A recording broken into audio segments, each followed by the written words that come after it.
Lapit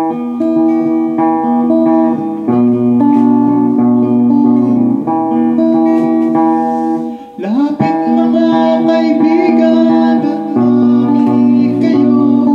Ako'y may dala-dalang balita galing sa bayan ko. Nais kong ipamahagi ang mga kwento at mga pangyayaring nagaganap sa lupang pinangako.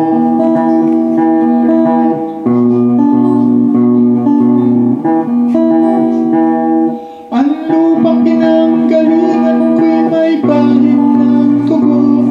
May mga lorong di makalipad nasa ulang ginto. May mga punong walang dahon, mga pusong di makatibok sa mga pangyayaring nagaganap sa lupang pinangako.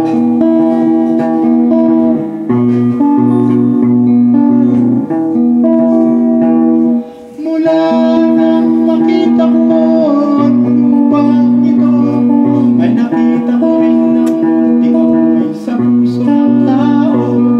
Inatungan ng mga kabulukan hanggang sa lumago. Ganun ang puso'y may tapos sa lupang pinangako.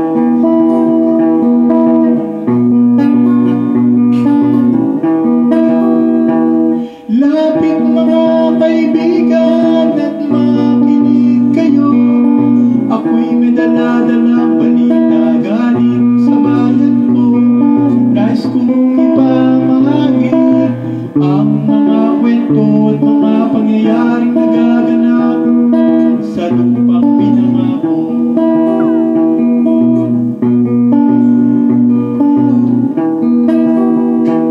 Dati-dati ang mga bukid ay kulay ginto. Dati-dati ang mga ibon sinlaya ng tao.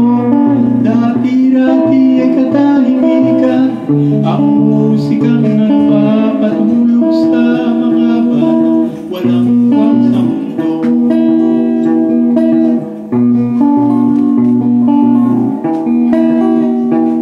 Ngayon ang lupang ipinangako ay nagsusumamo.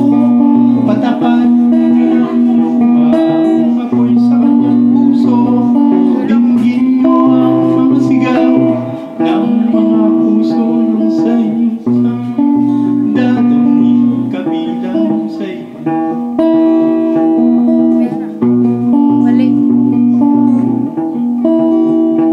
Doon mga kaiksiw na lupamignaw ako.